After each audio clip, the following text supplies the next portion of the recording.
This third in our talks about Koheles Ecclesiastes is going to examine further the relationship of man and God and the test that man has in this world. What we're going to talk about also is the idea that mankind has really two ways of looking at Koheles. We can look at it from the simple way, which doesn't really make any sense. The Kabbalistic way is the only way that I can see. So, again, I preface my remarks by saying this is a Kabbalistic approach. The ultimate Kabbalist is the one who can take the words you say every day and show you the depth of it. Rav Shlomo Carlebach was like that. He could take the same words of prayers and show you, hyper-focus and show you what was really there. When we just say, mumble off. There is in the laws of confession, vidui, the person's supposed to confess before he dies. Now the interesting thing about that is the last words that a person is supposed to say, or try to say in his life, is Shema Yisrael Hashem Elokeinu Hashem Echad. Hear, O Israel, the Lord our God, the Lord is one. Shema doesn't mean hear, it means understand. Like, I hear you. In the English, I hear you means I understand you. That's what Shema really means in Hebrew. Understand is the Lord our God, the Lord is one. Because what has happened? The soul, there was originally a God who was unique in his oneness. And that's all there was. Up until this time, I've talked about the infinite now. That in terms of time, God knows everything we're going to do because we're doing it now. We live in a world of past, present, and future. But that is an illusion. Everything originally was one. And the test to mankind came as it came down through the four worlds to the lower world, and it split into two. That's what Koheles talks about. Time to live, a time to die, a time to be happy, a time to mourn, a time to throw stones, a time to gather stones in. Everything is split because ultimately the uniqueness of God is his oneness. And when man was to be tested, the soul said, why don't you test us? We want to prove our loyalty. It's our gift to you. So God said, okay, what I'm going to do is I'm going to split everything. You come from the realm of one, of Echad, and I'm going to split it into two. We're going to see if in this world of opposites, and time is a matter of opposites. It's the past or it's the future. Those are opposite concepts. There were infinite concepts, and then there's the now. So God is the oneness that gathers everything together. He brings it all one. He is the oneness. But he divided things into past, present, and future so that we would be tested to understand from a time perspective that there is a one. Do we understand? Tonight I would like to add a second insight I had into this thing. We've been talking up to now about time. But there's a second issue, and that's the issue of space. God is not in Zman, which is Hebrew's time, and he's not in Merchav, which is space. All right? He is not in space. So therefore, in time we talk about the concept of the infinite now. But in space, we talk about God in the following way. In space, we talk about God in the following way. We say that God is Ein Sof, which is the Kabbalistic term, means he has no end, which means he is infinite. And we also talk about God in terms of Ayin, that he is nothing. So, these are opposite concepts. Why? Because if God is Ein Sof, it means he expands from here to there. He's all over. But why is he Ayin? Because we cannot understand that which makes him up, so he doesn't fit into our measuring systems. So he is also Ayin. So God, from a time perspective, is the infinite now. But from a space perspective, he is the infinite nothing. That's the way we have to look at it. God is not nothing, but he is nothing from what we can measure. God does not fit into my test tube. I cannot see him in my mathematical formula. He's not there in my electron microscope. So how could he be everywhere and nowhere? But that's what he is. He is. So that's the ultimate split. Klape, meaning in Hebrew, vis-a-vis us. So what happens is that the ultimate one comes down to the earth and splits. Even the word Elohim, which means God, or Elokeinu, is a Lashon Rabim. It's a plural. It's a plural. So since it's a plural, God is the ultimate one, and one of the names for him means gods. That's why the world, and that's why my Christian friends should forgive me. That's why the Trinity became popular, because God speaks in many different attributes. So one would say, well, one person can't be like this and can't be like that, and that's why a lot of people, they don't want you to study Kabbalah, because there's a left and a right in God, in the spheres, in the anthropomorphization, like that of God. There's his left and there's his right, but he's the ultimate one. What do you mean? And there's one side is mercy, and the other side is din, rachamim, and din. So God seems to be split completely in the way we look at him. But that's part of the test. The test is that the infinite, the infinite now, the infinite nothing became split down, because that's what he is. That's such a hard thing to say and to grasp. He's the ultimate one, but when we see it from our perspective, he is this and he is that. He is infinite and he is now. We don't understand that. So my explanation of this just goes so far. The human mind can't. It stops at that point. So we have the infinite now and the infinite nothing, and it comes down and splits. We go now to a scene which we should not ever have, and that is the scene of a deathbed. In the Jewish law, the halacha, there are people standing around. You don't leave somebody to die alone. But that's not necessarily what happens. I mean, it happens that way. People come back to the hospital, they say, your parent has expired. That's the way they refer to it in the hospital. Like a library card. Expired. But, so we have this scene. This scene, a room, a deathbed. A person is grasping for the last moment of life. I remember my grandfather on his deathbed. I was a little kid. And the last thing he wanted to do was to say Shema Yisrael at the last moment of his life. And my grandmother always used to, she rested in peace, always used to tell the story. And the story she told was, as he was dying, I guess he was having many strokes before the end, he said to her, Jenny, der rechte Seite ist schon ausgestorben. Jetzt darf sterben der linke Seite. Which means, Jenny, my grandmother, my right side has already died. Now, I'm trying to time my left side, stroke or whatever, as well. And he kept saying, Shema Yisrael, Hashem Elokeinu, Hashem, but the saying of God's name, over and over.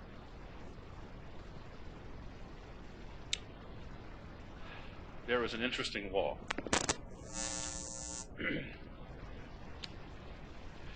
There is an interesting Jewish law. During the confession, the last words that a person says, Hashem hu Elokim, God, he is, the Lord, he is God. And then Shema Yisrael 7 times, like his own Yom Kippur. And then, the custom is, and the rabbis are told, or the people standing by the bed, if after the above had been recited, they observed the separation of the soul from the body has not yet come, they must keep on repeating Echad, Lord is one. And so manage it that the soul departs while reciting the word Echad, one. It seems like an impossible task. You're sitting there at this horrible moment, and you're worrying about saying one. God is one. What is that about? Let us look at it from a Kabbalistic point of view. There are 2 points behind this. 2 points. Point number 1 is that a person during his life is being tested. His soul or her soul was a part of God, a part of the unique one, the infinite all, the one. The test with his soul said, put me down on the earth and split everything up and let us see if I can remember that God is one, that his oneness. So therefore, Shema Yisrael becomes the key. It is Hashem Elokeinu Hashem Echad, God is one, is showing the oneness, that we are not fooled by the illusion. That the soul is still loyal to its one maker and keeps repeating it, no matter the world, as Koheles says, is opposites and twos and twos and twos and twos. This opposite, that, Zelu Mazeh. God made it Zelu Mazeh. God said the infinite one made opposites. Now, the person on Yom Kippur, the last thing we said, Hashem Hu Elokim, God is one. Shema Yisrael Hashem Elokeinu Hashem Echad, God is one. Hashem Hu Elokim, God, He is what we think of as the two, but Elokim is plural. So, at the ultimate moment on Nila in Yom Kippur, we proclaim the oneness of God as a sign of forgiveness. The soul wants to be forgiven on Yom Kippur, and the last words are, we recognize the oneness of God and all that entails. We are not fooled by the subterfuge of the lower world. That is an amazing thing. That as far as us as the living.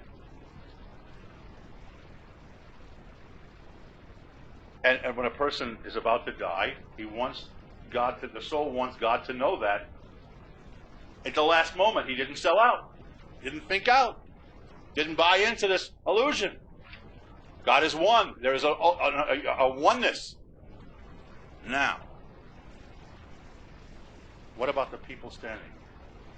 They have this incredible task, according to halakha of Jewish law, that they should say, Echad, Shema Yisrael Hashem Elokeinu Hashem Echad, God is one. And they should try to say it in this horrible time, just as the soul of the person in front of them departs. What kind of a law is that? What kind of a demand is that on a person in such a terrible time? And the answer to that is that the test of someone watching another person die is the ultimate test on a person's ability to understand that there is no such thing as death. That we are all part of God, the oneness. That there's an eternity by the one Creator, and the soul in its own way is a part of God, part of the oneness of God, not completely, but a part of it. So saying Echad, saying one at that moment, is saying, I see the ultimate two, life and death. Torah tells us, a famous passage the rabbis always talk about on Erev Rosh Hashanah Yom Kippur. Today I put before you life and good and evil and death. You should choose life. What does that mean? On one level it means choose life and do good mitzvahs. The other level is you should choose that there is all life. There is no such thing as death. That's what it means on a Kabbalistic level. And when you see that, you say Echad. No, there's one. This is the ultimate two. What is the ultimate two Kabbalistically, metaphorically? Life and the departure and death, which is the ultimate Zelu Umatzeh. The ultimate this opposite that. The ultimate split. And at that moment, it's such a wonderful thing that, yes, when you're worried about a person dying, at that moment when the soul goes out, you should say Echad, one. Fly in the face of the illusion. That's the idea here. Are there any questions? Okay, we'll take a question.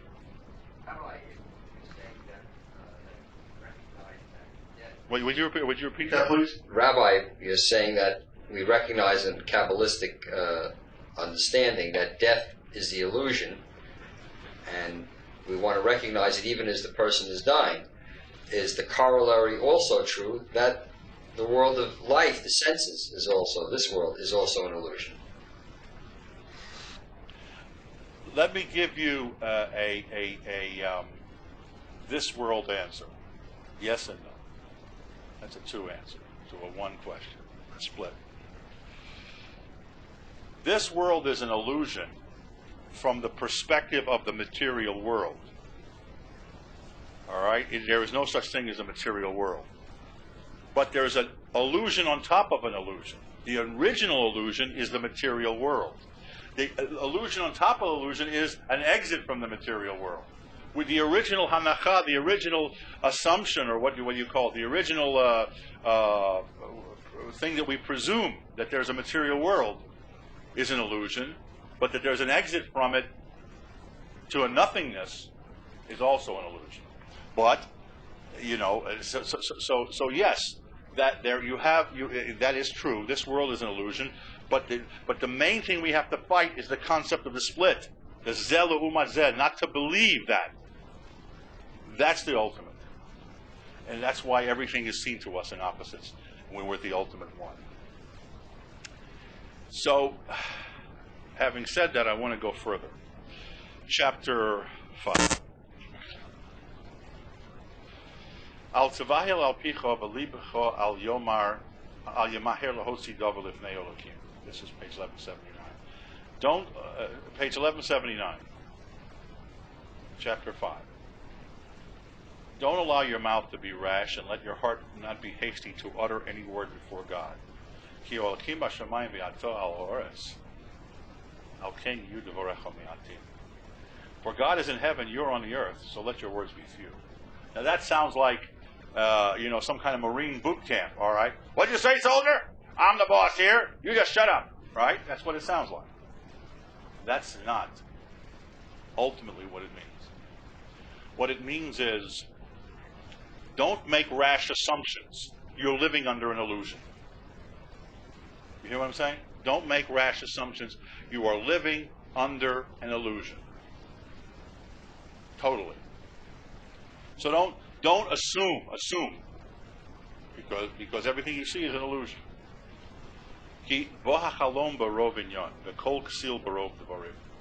For a dream comes through being much employed with something, and the voice of a fool comes with a multitude of words. In other words, you get so involved in things that you don't, that when you dream about them, that's just because that's not a dream of a prophetic dream. The Talmud says this as well. Sometimes what you do during the day, you're going to dream about at night. It's not that you come to any incredible realization. You become so steeped in your surroundings.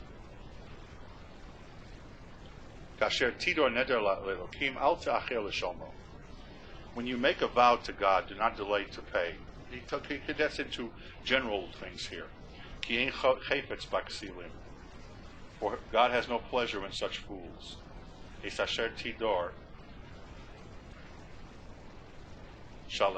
What that which you promise to do. One way to look at this is to say, well, the person can say, well, if it's all an illusion, what difference does it make? But you have to live under that illusion. Why does a word mean anything? Why does this mean anything? If it's all just a play, I don't have to deal with it. No, he says you are forced into it. It is better that you do not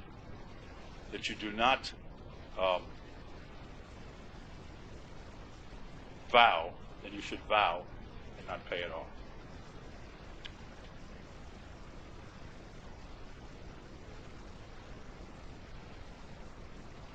We can stop here for a moment.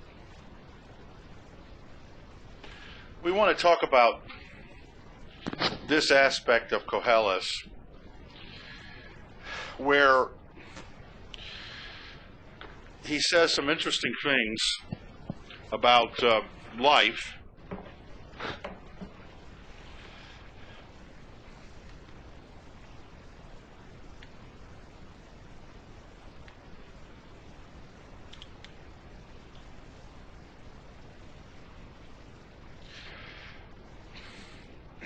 We're on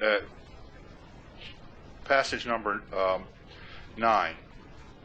Ohev kesef, lo yispa kesef. He who loves money will never have enough money. Umi ohev behamon lo tzavua. Nor he that loves abundance with any increase. Gam zehevel. In other words, you're always short of money, no matter what you have. That is the nature of the human being. That in the material world they will never have enough. Okay, never have enough. Birvos hatova, when the good times roll, right, when prosperity increases, he said, but when the good times roll, Rabu ochleho, everybody wants a piece of the action. All right, he translates it, when prosperity, those that consume it likewise increase. All right? Uma kishron liboleho ki imroos einov. What advantage is there to the owner saying to see it with his eyes? You're seeing more, but you really don't have any more. You see it, but there's no more. So what Koheles is doing here, I told you the entire time, what Koheles is doing is telling us an interesting fact. He's telling us that the whole world is an illusion. What was, will be, and everything that was made before is made. He's saying that we're living in an illusion. We talked about two basic things: the infinite now and the infinite nothing. What does that mean? That this is all an illusion. Everything happened in the past, happened in the future. It's all, we're dividing it. Nobody has ever died. People just go in different dimensions. Everyone, there is no past, there is no future. The ultimate reality is God. God is the infinite now. What does the infinite now mean?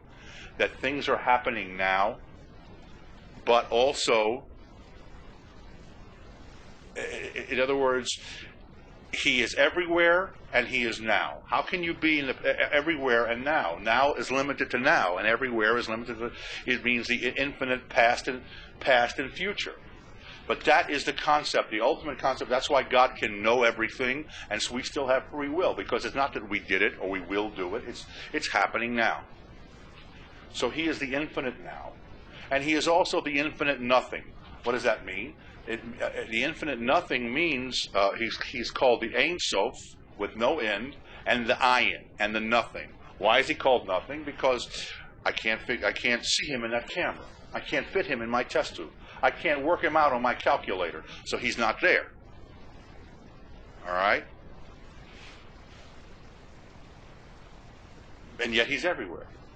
So that is the reality of the way things are. I want to go back for a little bit to talk about some people who weren't here, to talk about some examples of what I mean by the world of illusion. All right? I was thinking about this over Shabbos, how we could explain it. We don't know what the world of illusion means, but the world of illusion is like this. For instance, we take a baby. A baby's world is limited, all right? And we take this tape recorder, and we put a tape of the kid's father on the tape recorder and put it behind the door.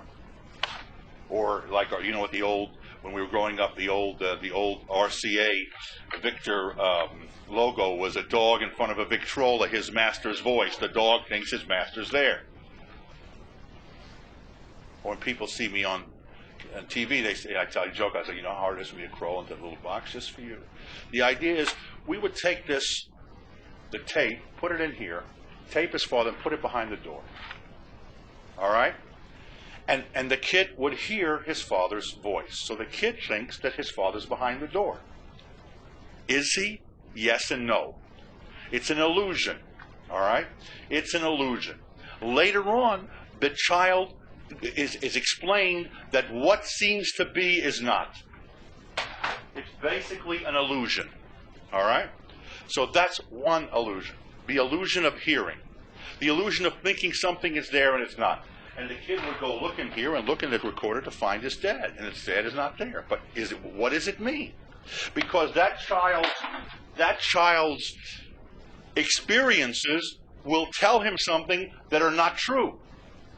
His experiences are limited. We didn't talk about it from this point of view, did we? All right. So his experiences are limited. So therefore the child comes up with the idea that number one, that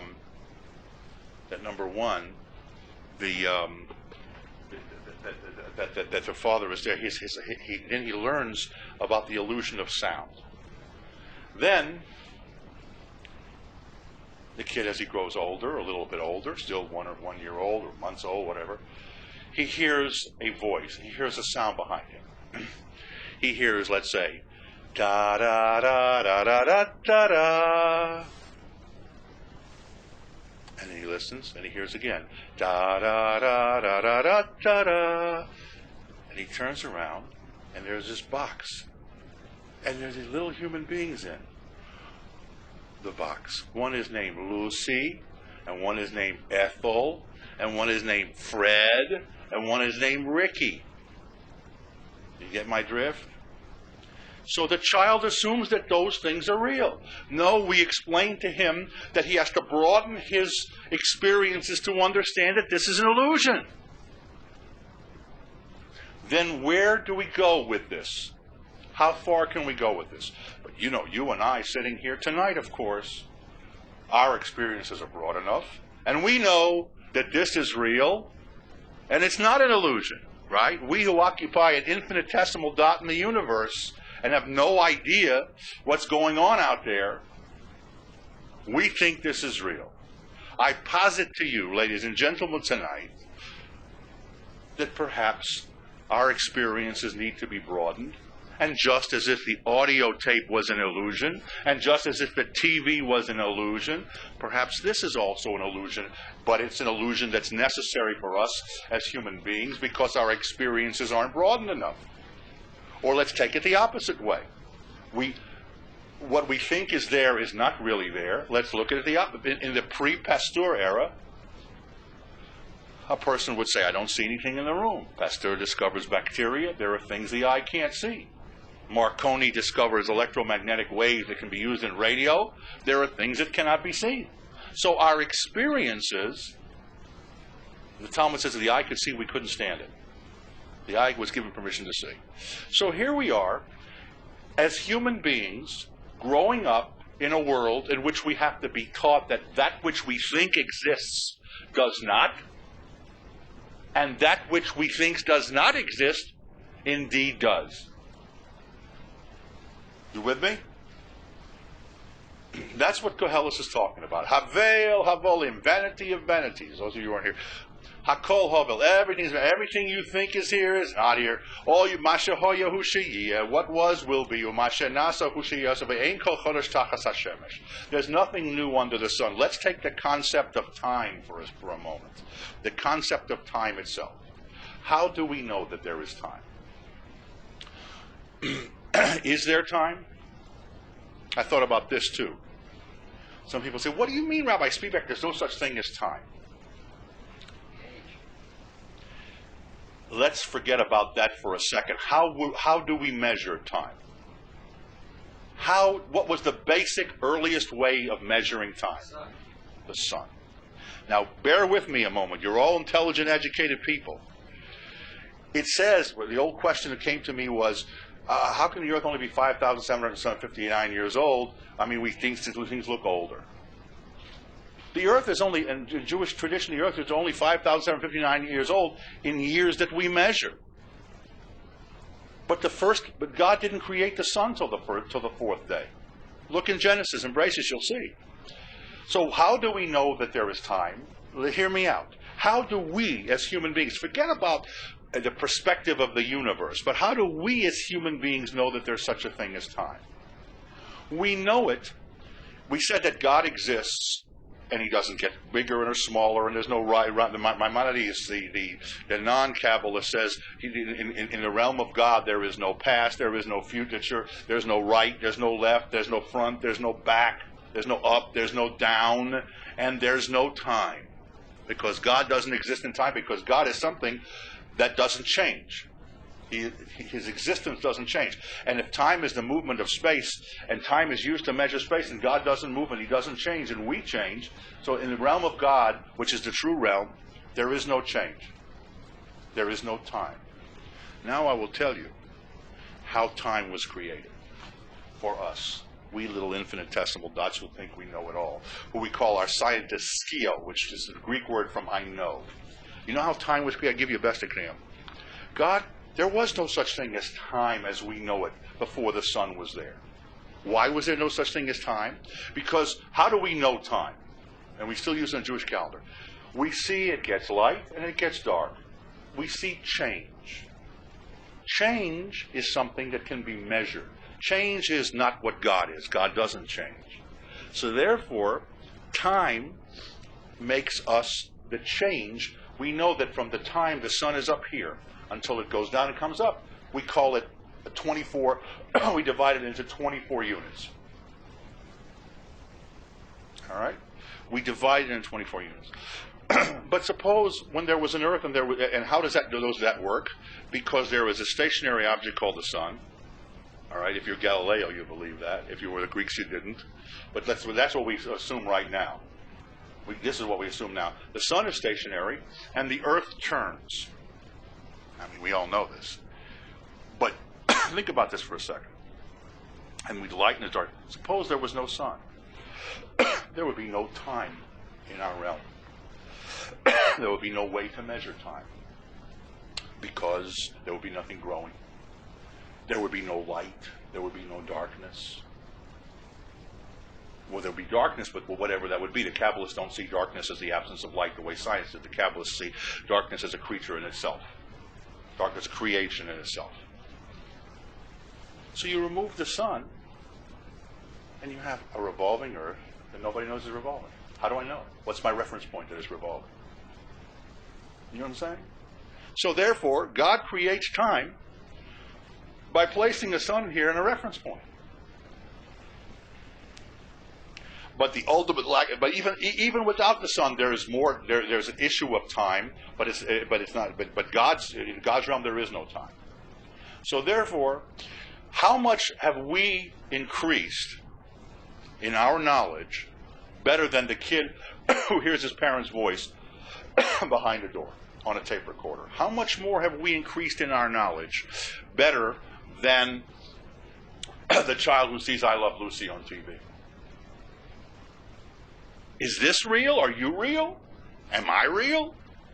Maybe I'm an illusion. Maybe you're an illusion. Oh, come on, don't give me that. What do you mean I'm an illusion? The child will tell you that too. And the child has a better chance of grasping the reality of his environment, a better chance than we have relative to the universe. So Koheles comes along and says, everything you on this earth is all foolish and vain. It's all foolish and vain. People were, Sounded like this when he was very old age. Yes, he did write it when he was an old age. So therefore, when he was a young age, he wrote Shir Hashirim, Song of Songs. His frame of reference was that his beloved and his beauty, and only when he was older. Well, that's a real pessimistic view of it. That's when he was 35. This is a pessimistic view. Okay, that's what the jokers say about it. They've said about it through the centuries. He's not jokers. He sat. Now he had a chance to look over his life. Right. In other words, you're not negating. That the pleasures pass through him, and he has memories, and maybe he wasted too much time with sensual matters or acquiring wealth. Yes. Because he lost it at this point too. But it didn't really give him that much. That he had all the wealth, and how much can you walk around with? Very good. I hear you. Yeah. How many shekels? Okay. All those women That's it. And now, what I would say to you about this, really, truthfully, is that this is where he's coming from. He's coming from the aspect of telling us that not only is the pursuit of all these things ridiculous, but the world in which they exist is an illusion. 2 minutes. That's right. You're running after the shadow behind the curtain. That's right. So he says here, Ohev kesef lo yispa kesef. a lover of money will never have enough money. Number 10. When the good times roll, Rabu Ochleo, everybody wants a piece of the action. And what does a person who owns it have except he can look back and see? What are you going to do with the 6 Cadillacs, Charlie? I'm going to look at them. I'm going to see them. All right? The famous story is told of by Reb Shalom Shvadron, the Maggid of Yerushalayim, the storyteller of Jerusalem. I heard it when I was in rabbinical school 30 some odd years ago. There was a strange story about one of the most difficult passages to understand is Hanina ben Tradion. Hanina ben Tradion was a rabbi who taught Torah when the Romans banned it. And the Romans got him. We talk about this on Yom Kippur. The Romans got hold of him when he defied it, and they wrapped him in a Torah. And they put in Svugim Shel Tzemer in Hebrew, which that's patches of wool. When they lit the Torah up to burn it, it would go slowly. So one Roman soldier standing, and the Roman soldier standing there, and he says, "You are a great man. You are a man of principle. You are ready to die for what you believe in." He said, "I want a part of your. Grant me the world to come, like you're certainly going to get the world to come." So Reb Hanina ben Tradion says, "I will, but she says, just take out the wool, and maybe light the fire up a little bit more, so that I don't die such a slow, painful death." All right. So, which has much ramifications in law about euthanasia, etc. But we're not talking about that now. So then the Roman soldier did that. As the fire increased, the Roman soldier jumped into the fire and he burned up. And the Talmud says, "Bacha Rebbe, Rabbi Yehuda Hanasi, Rabbi Judah the Prince cried." He said, "Yesh mishakona olamo b'harbe shos." There are those people who are granted paradise in the world to come after many, many years and hours of work and struggle. Yesh mishakona olam b'shoachas, and there are those who get the world to come in 1 hour. Okay, it sounds beautiful, but now think about it. Rav Shalom Shvadron says, Hanina ben Tradion worked all his life and risked his neck and died al Kiddush Hashem in the sanctification of God's name and does all these fantastic and wonderful things. All right? Hanina ben Tradion does all these things. And he dies a martyr's death. And he's granted the world to come. The Roman soldier, for one act, for 1 second, is going to get the world to come. Is that fair? Hanina ben Tradion had to work all his life for it. You hear the question? So, Rabbi Shvadron, may his soul be a good spokesman for all of us in the world to come. Rabbi Shvadron said the following. He gave a story of in Europe, of a drunken wagon driver. He gave an example. And the wagon driver is riding along, and he's drunk, and he's he's like really out of it. And he sees in the snow a Jew almost half dead, barely alive. You heard the story? And he looks down, and he says, what do I want to say this to? Why not? So he goes down, and the ground reaches down and pulls up the Jew throws him in a wagon, and let's call his name Vledek or whatever his name was, and he drives over to the Jew's house, and he sees, okay, Jido, which is Jewish, he kicks him off the wagon and says to the woman, "Well, Jew woman," his wife, come get your husband. And he just goes away, drives off. So in this parable, Shalom says, in the world to come, the angels didn't know what to do. They didn't know what to do. Because here was a guy who was a wagon driver sinner all of his life, the worst, the lowest of the low. It says, if you save one life, it's like you saved the world. So what are we going to do? We have a moral dilemma here. You know? The Republican angels are calling for his head, and the Democratic angels say, look, give him a break. Look what he did. Or so to speak. So they came up with a solution.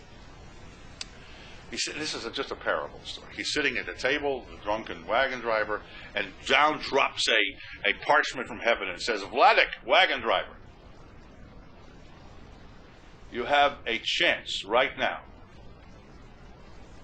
to gain the world to come. If you live another day, you will blow it. So either die now and get the world to come, or if you live further, you're not going to get it because your ways are not the ways of the person who needs the world to come. So Vladik says, maybe it's worth it. Says, okay, take me. Boom, he goes up to heaven.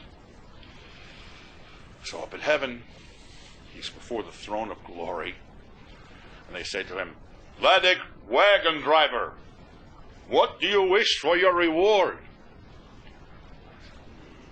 He says, my reward. He says, I want you to get me the fanciest wagon you can find anywhere, with leather all around and diamond studs in the side. And I want you to bring the Rabbi Spivak, the Arabian horses with the pom-pom backs, the tails go boom, boom, boom, boom, boom as they walk along. And I want to ride in that wagon all around heaven, saying, hey, everybody, look at me, Vladik the wagon. Have you ever seen such a gorgeous wagon with the pom-poms and the horses with the tails? You get the point? The point is, Rebbe said, Yesh mi shekona olamo. There are those who are granted his particular world. The righteous have hidapkud. They cleave to God. They're in the ultimate reality. They're the closest. And so Vladik gets his world. His world is, hey, you like a nice Chevy? You gotta have a Chevy. You want that? But that's not the ultimate. So there is a reckoning on that. Any questions? I just want to say, so he says here, when prosperity increases, those that consume it likewise increase. And what is their advantages to the owner except for seeing it with his own eyes? What does it mean, seeing it with his own eyes? So you'll have another nicer wagon. You'll have a nicer this. So what's the big deal? Then he says a good one that we can learn from.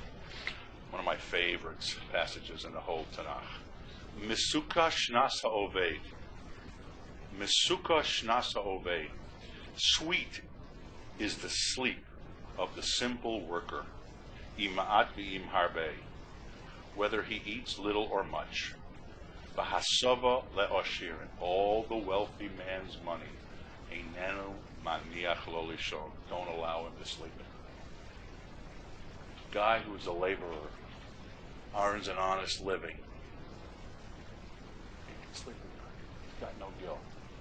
But the higher you rise and get involved in corruption, you're not going to sleep at night. Misuka shnasa oved, sweet sleeps. In other words, how much is a clean conscience worth? How much is it worth? Yes. If you have the idle rich sitting around and doing nothing, when it comes down to sleep, they never stressed the body. They never challenged it. They didn't earn their rest. So they're disturbed throughout the night. They just friddled away their days. So, you mean from a physical standpoint? Well, they're doing Narishkeit. I go here, they're bored. The other, they're not challenged. They're not using, say, their capacity. They're going from, shopping to racing a car. All right, I would say to you that assembly line worker doesn't feel necessarily satisfaction just driving bolts into the next Ford and the next Ford and the next Ford. I would challenge that idea, and I would say no. I would say that he's saying even more simple than that. The assembly line worker may be bored, but he doesn't have to worry that he ripped off the public by putting out a defective car that's going to explode or catch on fire because you try to save the money on the ignition wires. You get what I'm saying, which the guy up front in the front office has to say. I say it's simpler than that. We have the word overabundance here. Overabundance means you have excesses and excesses. All right, okay. All right, but the overabundance. The other man didn't have it. He had what? All right, so maybe he's saying, you want to say that? I would answer that. I would answer that by saying the overabundance is basically what it means is that all the king's horses and all the king's men can't let you sleep at night. You want to learn like that? Fine, okay. It's very much in parable, so you can say that. All right. Yesh roch chola roisi tachas hashemesh. 1180, there is a sickness, a sore evil which I have seen under the sun.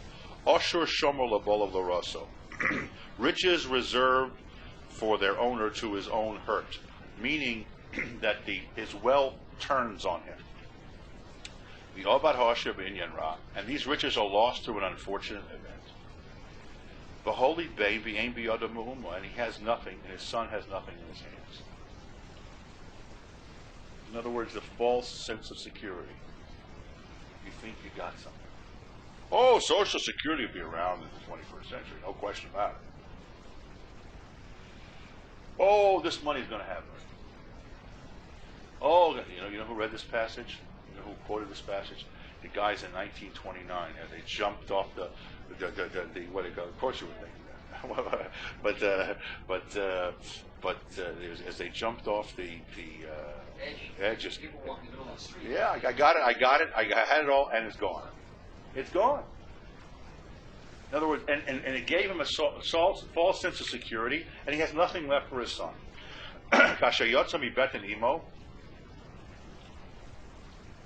Like he went out. This is like very much like the passage in Job.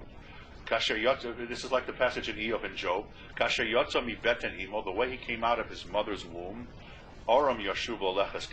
he will return naked the way he came out. I'm just translating directly from the Hebrew, so it's a little different yet. He will have nothing for his work. They can take with it in his hand. So in other words, there's no such thing as security. There's no such thing. And you work and you work and you work all your life and you never enjoy it and you never take it. One of the questions they ask you when you come to the world, did you enjoy this? Well, I could never understand that. I used to ask my Rebbe all the time, I teach, what do you mean one of the questions is, did you enjoy part of the world? I thought the world is hevel, the world is what? The world is ridiculous. So he answered, if you didn't enjoy it, if you overdid it, it's terrible. But if you didn't enjoy it at all, you were really a fool because you thought it's going to be there for me. It's going to be there for me. I'm going to worry. In other words, I'm secure because I did it for myself, so I won't take it now. Kind of lay back and relax. Yes. You have it. You don't have it. Art Raymond, the old he used to play the music in the old WVD. He used to wish his audience at the end of every program, I wish you health, wealth, and time to enjoy it. Time to enjoy it. So did you enjoy a little bit of the world? I mean, you should enjoy a little bit of the world to appreciate God's beauty of what He gave you. To overdo it, not. But not to do it at all. Think, well, you have it. I mean, you see that. In other words, either I want it all because I want it now, which is ridiculous, or not to take it all because you think it'll be there and you're saving it up.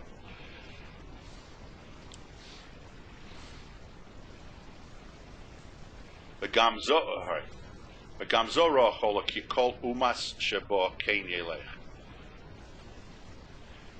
this is also a tough thing. That in all points as he came, so must he go. And what profit does he have that he's toiled for the wind? In other words, he came from dust, he's going to be dust. So what does he have? What's there? What's there? He speaks to the illusion. This is my interpretation, but he speaks to the illusion.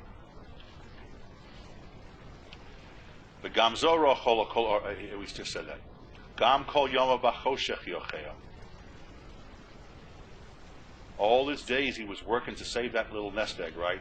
He eats in the darkness, v'chas harbe, v'cholyo v'ketzef, and he has anger and vexation and sickness. He worked all his life. Just going on the treadmill, on the rat race. Bumper to bumper, backed up for half a mile. Oh, we've come so far in civilization.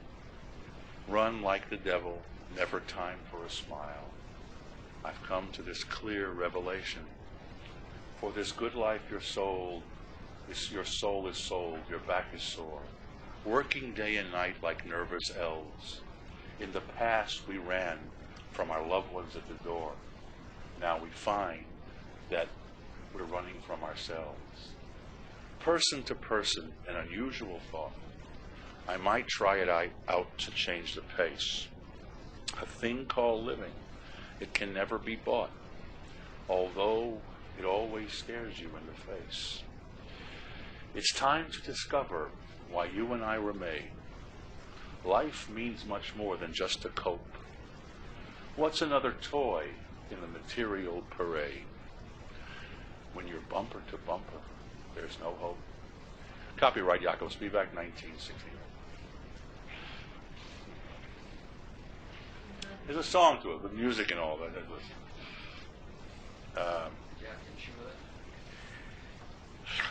Why did I know you would ask me?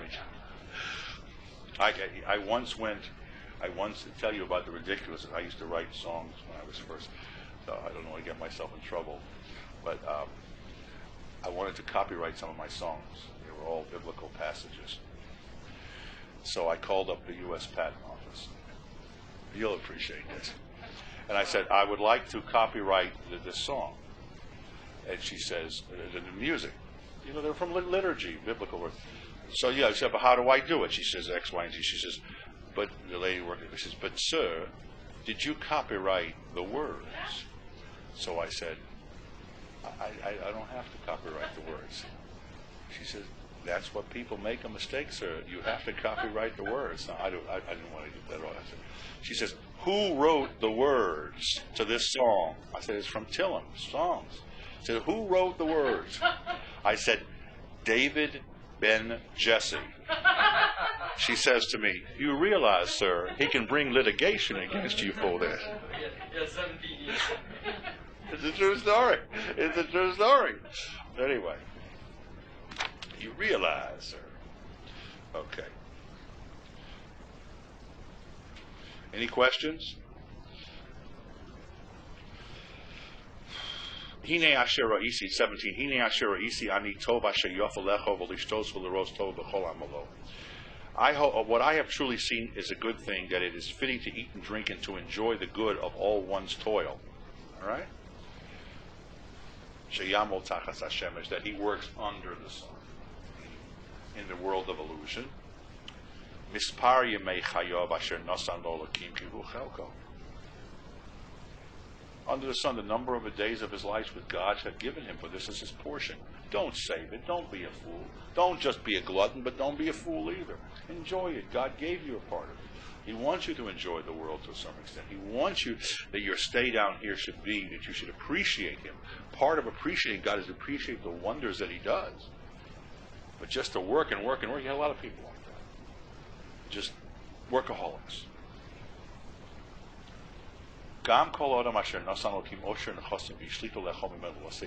Also, every man to whom God has given riches and property, and has given him power to eat from, and to take his portion, and to rejoice in his toil. This is the gift of God. Little downer here, because let him remember that the days of his life are not many.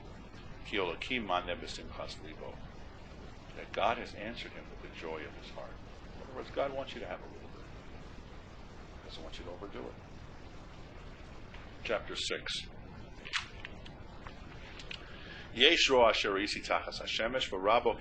There is an evil which I have seen under the sun, and it is great upon man. A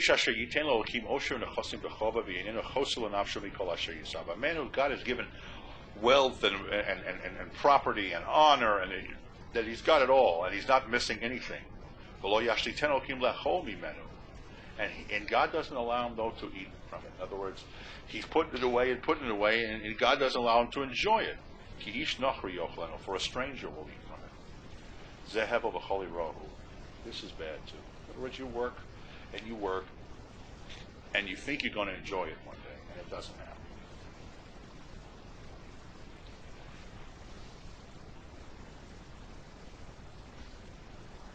Gets down to it. If a man were to beget 100 children and live many years, so that the days of his years were many, and his soul were not satisfied with what is good, and he has not even had a burial, then do I say, Tov mimeno anofo, that an untimely birth, a miscarriage is better than him. if God does not allow you to enjoy it, if he gives birth to 100 children, and he lives many years, and there are many of his life, and he doesn't enjoy it, what good is it? What good is it? You know how much depression and suicide there are among those who seem to have it all? That's the question. That's what we always want to see. We have this almost voyeuristic desire to see people who have made it in Hollywood mess up their lives, commit suicide, fight, ruin themselves. Because perhaps in our soul we understand that what they're going for is really not necessary. It's nothing to go for because they never enjoyed it.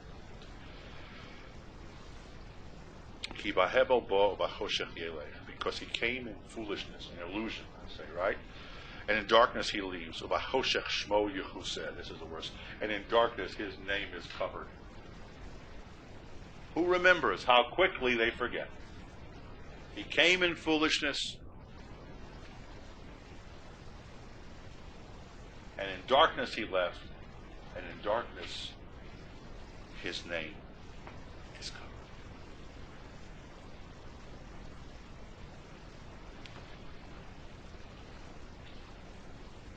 I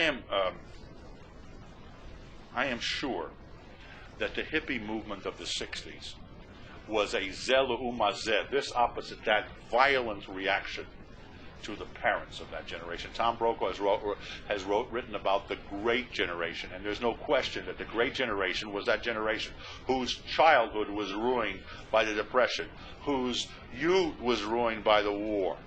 Okay?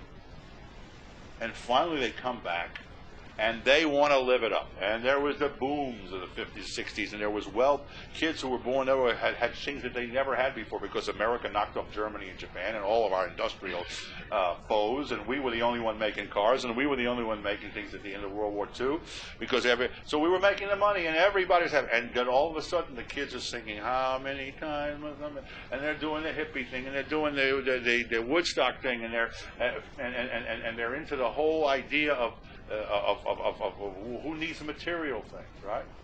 Of course, when they got into their 40s and 50s, this did not all last all the time, but at least it was a reaction. And that's when you had this generation gap, this idea that people, I don't say that the kids were all right. They didn't understand their parents. But this was the reaction. The reaction of their generation was, who cares about your money? But the parents could say, "What do you mean? Do you know what it is to grow up in a depression? Do you know what it is to be shot at Guadalcanal?" The kids reacted. Zelu umazeh, this opposite that. One of the most interesting biographies of Lyndon Johnson talks about the fact he was, hey, LBJ, how many kids did you kill today? You remember they used to do that? All right, horrible stuff. At the end of his life, LBJ, Lyndon Johnson, let his hair grow long. And he walked around with long hair, as if to say, hey man, to the kids, I was young once too. I understand you. I was young. I had a spirit of adventure, a spirit of rebellion. It's such an incredible thing that the split is the rebellion, that the split. The ultimate one God, Echad, splits into opposites, everything opposite. The last thing a person's supposed to say before he dies is Hashem Elokeinu Hashem Echad. One, God, you put me in the world of opposites, the twos of life and birth and this and that, and opposites. But I still say there's only one God. And the people who were witness his death were supposed to say Shema Yisrael Hashem Elokeinu Hashem Echad, and try to say it at the moment that he dies, to say, you are showing us the ultimate two, life, death. We say Echad, one. We realize the unity, and the truth is only in unity, the unity of God. So, this is, in essence, what he's trying to say here. What he's saying.